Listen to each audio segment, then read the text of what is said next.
Section 4. High blood sugar may not be bad. Just now in section 3 you heard that if your blood is having sugar more than 250 mg per deciliter, that is high sugar in the blood for a long time, then it may lead to increased risk of many diseases. But now just the opposite you are hearing. High blood sugar may not be bad. Let me give you some example to convince you here before I go to the next chapter, which will help you to connect both the thoughts.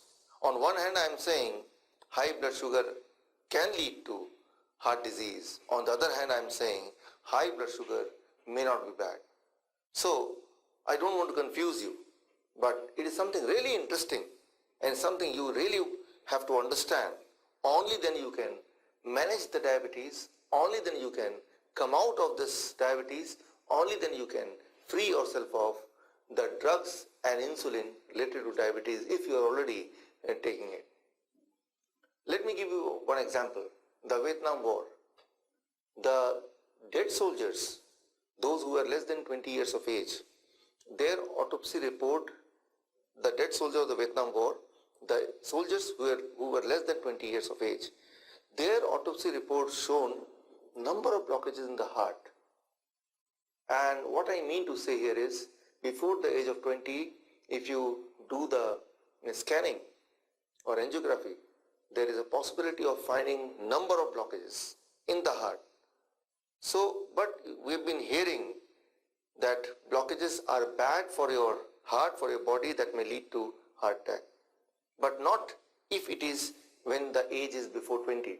Before the age of 20, our naturally the body creates some kind of blockage, which is like a protective mechanism. It's like a pillar. If there is a big building, big roof, in between there are many pillars. So from a distance the pillar may appear as a blockage, as a roadblock, but in reality that is supporting the roof.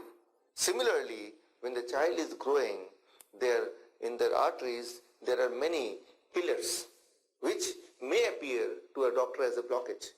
But because of those pillars only, because of those blockages only, you are able to live a long life. If any children are not having those pillars, those blockage kind of things, in the initial years of their life, then those children may not be able to cross 30 years of their life. So blockages are not bad always. If it happens before the age of 20, it is actually a protective mechanism. For example, blood pressure. How much blood pressure should you maintain? Normally people will say 120/80. If it is more than that, it is dangerous. Okay, let me give you one example. As the doctor says that I have to maintain the blood pressure 120/80, I am trying to maintain the blood pressure by you taking some medication. Now just imagine, suddenly I see there is a snake here. The moment I see, what will happen? My heart starts beating fast. My blood pressure will increase. My eyes, my senses will become more alert. So that will help me to jump out of it, run away, save myself from the threat, from the snake bite, which may lead to death. At that time, if suddenly somebody measures my blood pressure, it may be 240/160, very high. So high blood pressure here is a protective mechanism. Now just imagine that when I see the snake, ideally, as the doctor says, the blood pressure should always be 120/80. So somehow my body manages my blood pressure 120/80 in spite of seeing a threat. What will happen? I'll have no reaction. I'll be just standing. I will not perceive the threat. I may be killed by the snake. So immediately, suddenly increasing the blood pressure is a protective mechanism given by the God. So high blood pressure may not be bad always. Similarly, high blood sugar may not be bad always. Only when the sugar in the blood remains high for many years. And of course, let me remind, how much high should be called as high, that also I clarified you. Only then there is higher risk of dying of heart disease. Only then there is higher risk of dying of kidney failure, etc. So when somebody says high blood sugar, so it depends on surrounding. For example, if somebody is suffering from infection, if somebody is suffering from fever, at that time, during those period, there is a possibility that the sugar in the blood will rise, but that should not be identified as diabetes. That is, of course, the protective mechanism of the human body. So here, clearly you have to understand that diabetes may not always be high blood sugar, and high blood sugar may not always be bad. It can be bad only when it remains high for a long period. Here one more thing, that as we grow old, there are certain changes keeps on happening in our body. For example, our hair become grey. We get a lot of wrinkles. So that is just a sign of aging. That should not be called as disease, because it's something which will happen to everybody, right? Irrespective of how healthy you may be. But as you grow old, your skin tend to have more wrinkles, your hair tend to grow grey. So that is the normal changes which you may expect when you grow old. In the same way, when you grow old, your body tend to keep high blood pressure, your body tend to keep high blood sugar. So every year, the sugar in the blood tends to remain a little higher than the previous year. So that should not be also categorized as diabetes. And the number which I gave in the last section, that is 250. This number is for those people who are between the age of 30 to 40 years of age. And after 40 years of age, for every 1 year, you add 1 mg per deciliter.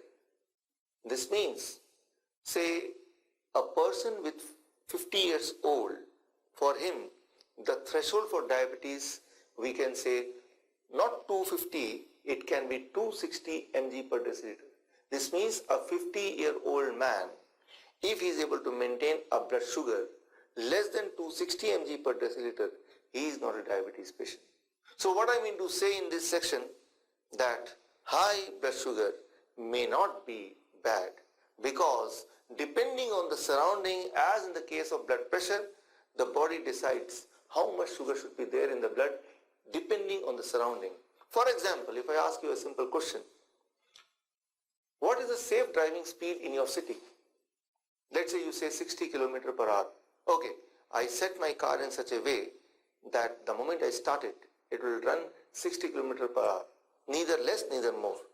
Can I call it a safe driving speed? Of course not. Sometime when you are overtaking a car, you may like to maintain a speed of 100 km per hour. That is the safe driving speed in that situation, right? But sometimes if it is too much of crowded place, you may like to maintain a speed of 10 km per hour. So in that situation, that is the safe driving speed. Similarly, how much should be the blood sugar? Your body knows. Accordingly, like an expert driver keeps on managing. So you need not to too much stick to the number which I told you in the last section, but it is just a reference point, a rough reference point for you. But understand, depending on our metabolism rate, depending on our genetics, depending on external factors, every moment your body decides what should be the blood sugar at this moment. So those little higher sugar should not be called as diabetes.